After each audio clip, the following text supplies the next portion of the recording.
Now we move forward with our presentations and we switch to AI, and I would like to invite Mr. Martin Goodson, Chief Scientist at Evolution AI, to host our first session on AI.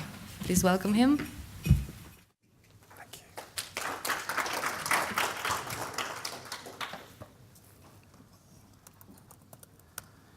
Okay, it's going to work. Oh, it works. Okay, so I'm going to talk about the cultivation and care of AI projects. So I'm Martin Goodson, I'm the Chief Scientist and co-founder at Evolution AI. We're an AI company. We specialize in natural language understanding. So that's understanding of human language in things like text documents. And I've led the implementation of very many AI projects for FTSE 100 and Fortune 500 companies. So I'm going to share with you a little bit about what I've learned along the way. This is the structure of the talk. First of all, I'm going to ask the question, how intelligent is AI? Then I'm really going to say, that's a stupid question. Doesn't really make a lot of sense. Intelligence is context dependent, and I'll go into what I mean by that. Then what can we do about it as engineering organizations, and what are the things that we should avoid? So I'm going to jump straight into it. How intelligent is artificial intelligence? So this slide is this complex slide. It's really an analysis that was done on a deep learning system for genre classification in music. So genre classification is you give the system some music and you say what was the genre? Was it a cha-cha-cha? Was it a samba, bossa nova, whatever? And there are some really good systems that can detect the genre of music. So this slide has a measure of accuracy on the y-axis, which is the f-score. Maybe you know what that is, but it doesn't really matter. It's a measure of accuracy. And when you're on that axis, so if you've got 0 on the x-axis, which is tempo change, 0 is just the original piece of music. And some of these levels of accuracy are really high. The system performs really well. Well, what these researchers did, and this is Bob Storm from Queen Mary University, he changed the tempo of the original pieces of music by a very small percentage. And that's on the x-axis here. So that's the tempo change, 1, 2, 3, 4%. So humans can't really detect a change of less than 4%. But the machines, their performance on this task just completely fell apart, even with very, very tiny amounts of changes in tempo, which is kind of weird, right? Because humans, that doesn't happen for humans. They can still detect genre of music, even if the tempo changes. So they looked at the data. This is what the data looks like. So this is just, each of these data points is a piece of music, and the tempo of the piece of music is on the y-axis here. So you can see for every genre in the data that was used to create this system, the tempo is actually very, very distinct. And what was going on was that the system wasn't really detecting genre at all. It was just detecting tempo. So this wouldn't be very useful in a production system. If you gave it a piece of music where the tempo was different by 1%, it wouldn't detect the genre of that music. It would be useless. This is another example. So some researchers looked at another deep learning system, which was for image classification. This is Google Net. And the system works really, really well. So this is a panda on the left-hand side. It detects it reasonably well as a panda. The problem is that you can add a very small amount of noise, which is what this middle image is all about. And the system now thinks that this is a given with a very high confidence. So what's going on? It's not really, there's a few different responses that people have had to both of these pieces of work. One is that you can think, well, is the system really intelligent? Or is it kind of picking up on some superficial aspects of what's going on? Is it just a trick, effectively? So I don't think it is a trick. I'm going to come back to that slide. So I think that what's going on is that intelligence is context and task dependent. If you train for one specific task, it doesn't necessarily mean that things are going to work for the task that you're interested in. In this case, what these people had, in the case of genre detection, they'd really trained on a data set that was going to lead to a tempo detection system rather than a genre detection system. And that's just a mistake. So this is a picture of my cat. Her name's Lula. She's going to the toilet here in her litter tray. And I used to think she was quite intelligent because whenever she goes to the toilet, she kind of scratches around afterwards and clears up over her mess with the litter. She like scratches the litter and covers up, which I thought was quite intelligent. But then we put her in this is a fireplace, by the way. Some people have suggested this is like a cat prison, but that is a fireplace. Since we put her in the fireplace, she no longer does that, and she scratches the brick wall. Right? So she doesn't put the litter on top of her mess. She just scratches the brick wall. So she's not as clever as I thought. Maybe, she's just kind of instinctively scratching at whatever's in front of her. So what's going on there? I think she is really intelligent. She does lots of really intelligent things. She has very intelligent behavior. But in a different context, some of her behavior doesn't seem as intelligent. So in the context of cats, the cats are really good at detecting shape. They can detect the difference between a triangle and an eye. And this is very interesting. You can get them to do all sorts of tricks. The problem is they can't detect the difference between a triangle and a circle, or an I and a U letter. So really, it's the same thing going on. They're not really detecting the shape at all here, you might think. What they're doing is just detecting the amount of solid color there is in each shape, if you see what I mean. So again, do they really understand the concept of shape, or is this just a kind of trick, a superficial trick? So how about you guys? What angle are these diagonal lines? Most people think they're about 10 degrees in angle. Actually, they're horizontal lines. And you can see that if you look at the edge squares, if you look at that edge square and then the other edge square, you can see they're both the same height. It's an optical illusion. And if you don't believe me, I'll blur the lines, and you can see they're completely horizontal. So what's going on? So do we not really understand the concept of being horizontal?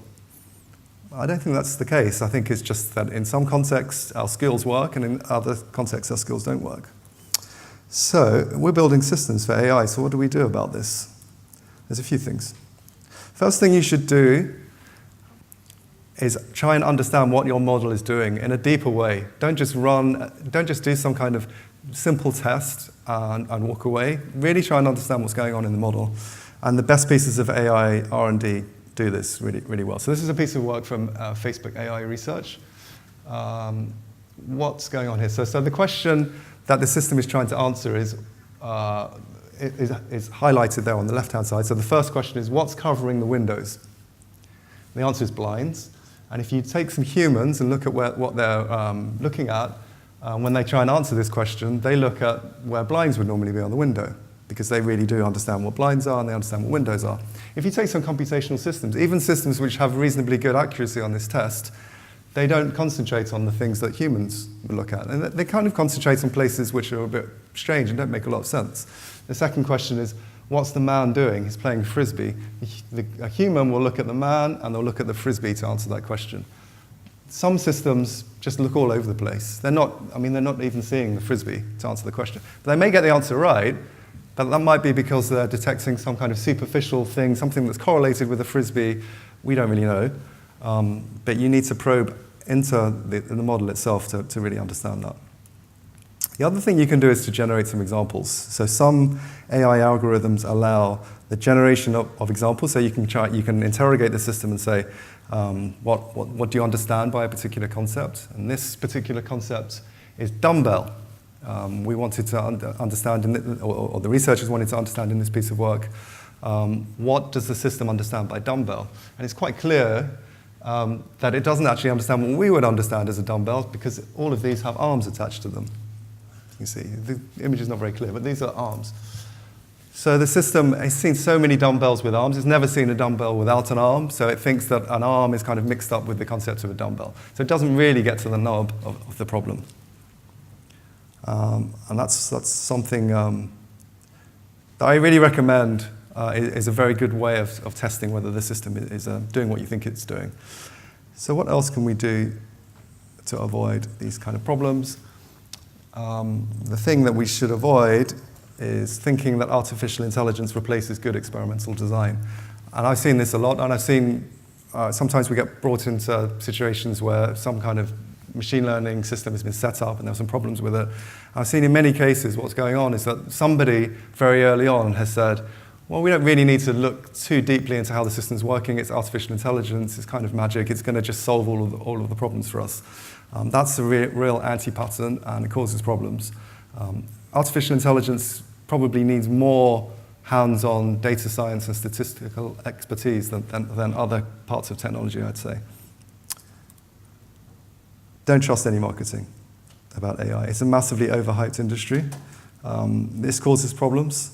What we really don't like to see in the industry is headlines like this.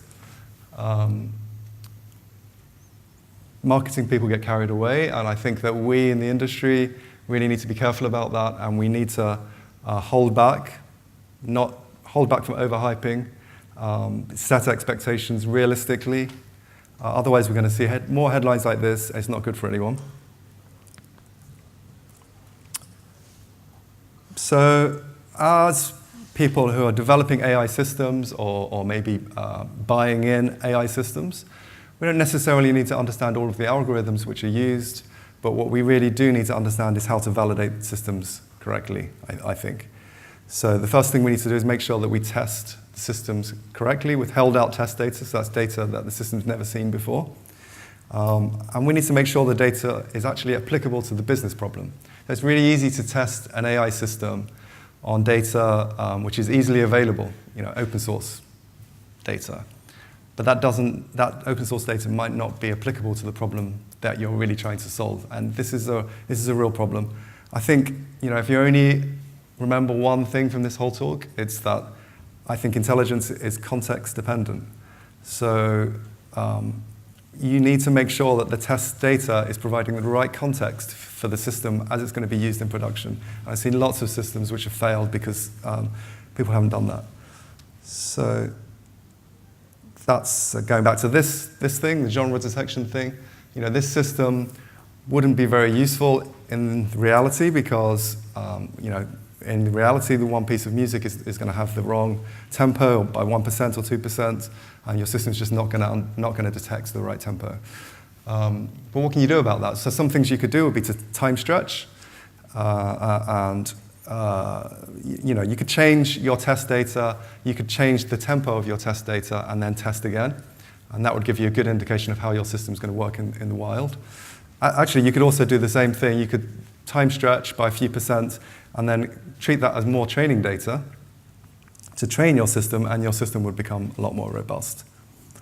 Actually, just to stay on the music genre detection world, this whole field was really plagued by a problem a while back, which was that what was going on was that people were building these systems, these genre detection systems, but actually what they were doing was detecting artists. So one artist normally sings or makes music in the same genre. So it was very easy to make a fantastic genre detection system. You think the performance is fantastic. What's really going on is that you're just detecting an artist. It causes major problems. The only way to fix this problem is to make sure that if you have a particular artist with multiple songs, that all of those songs are in the training set or in the test set, that you split that artist's material. That's called an artist filter. It took the field really a long time to figure that this is what was going on. So they were building these systems which seemed to have great performance, but they just weren't working in production. And that's because they weren't careful enough about how to develop their training and test data. And I have experience of building advertising systems which also are potentially vulnerable to this problem. I can go into the details during questions if you're interested. So be sure, I've talked about data, but also make sure the test metric is applicable. So for instance, I've just been designing a fraud detection system where it's very, very important to make sure that what you're testing is not just accuracy. Accuracy can be many, many different things, but in a fraud detection system, for instance, false negatives are much worse than false positives. Like, you really don't want any fraud to happen at all. You don't want to make any errors of any kind really, but you can take a few errors of false alarms. You can accept a few false alarms, but you really cannot take any false negatives where you don't think fraud's happening, but it actually is happening. So you need to make sure that you're testing for that your test metric, your whole experimental setup is taking into account what the different risks are of different kinds of errors, for instance. But this test metric thing has many different applications. You need to be very careful about this. So don't create feedback loops. This is an AI system that's created by a company called Predpol. This is their marketing. It says Predpol uses artificial intelligence to help you prevent crime by predicting when and where crime is most likely to occur, allowing you to optimize patrol resources and measure effectiveness. So it's used by police forces to decide where they should be deploying police officers.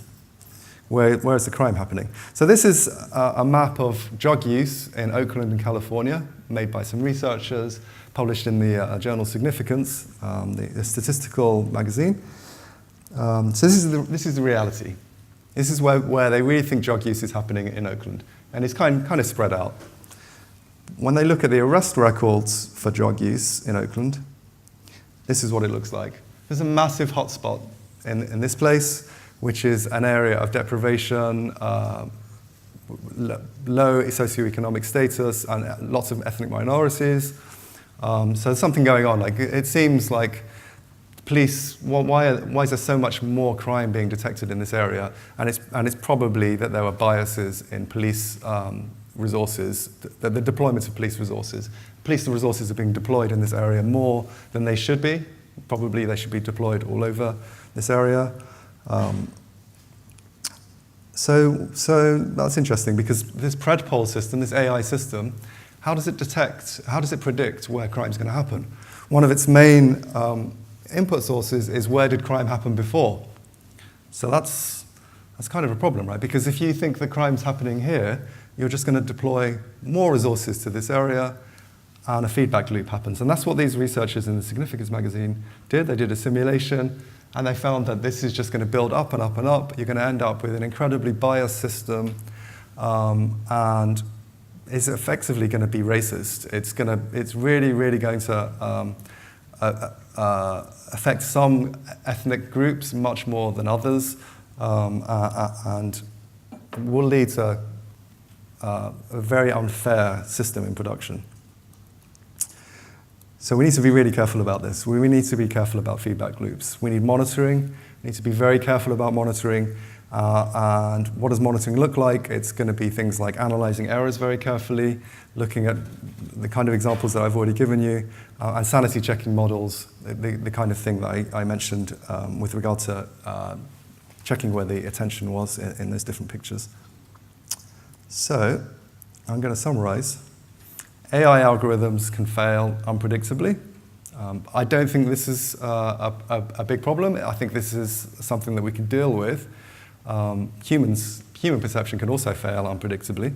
I think we need to make sure that we pay attention to context, that our systems are developed, our systems are trained in context which is as similar as possible to the business case that we're trying to develop against.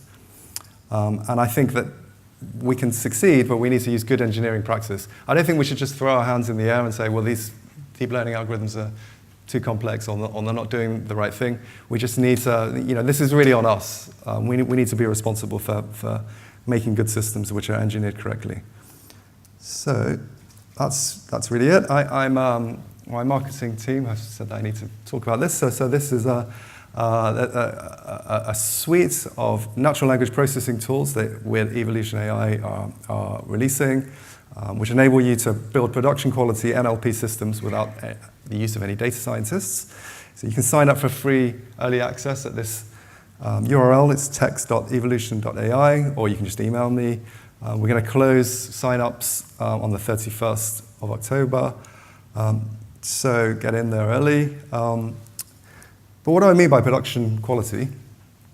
So we think in benchmarks that we've performed, we have about 3 times to 4 times fewer errors than other competing pieces of software. But hold on a second. That sounds like marketing, doesn't it? I said don't trust any marketing about AI. Do your own validation. So we provide a validation set of data. This is data that we've taken from the court list published by the Ministry of Justice every hour. So this is a real-time feed. The Ministry of Justice published a list of who's in court every day in the UK. So we just took this as a test case. We want to know who are the companies which are involved in court cases every day, just as a kind of simple use case of natural language processing and an illustration of the technology. So on this page, you can see a list of all of the companies who are involved in court cases, and you can do your own benchmarking using this data, and you might want to look at some of our competitors and compare the performance of them against us. And with that, get in touch on LinkedIn or by email, and I'll take questions. Thank you.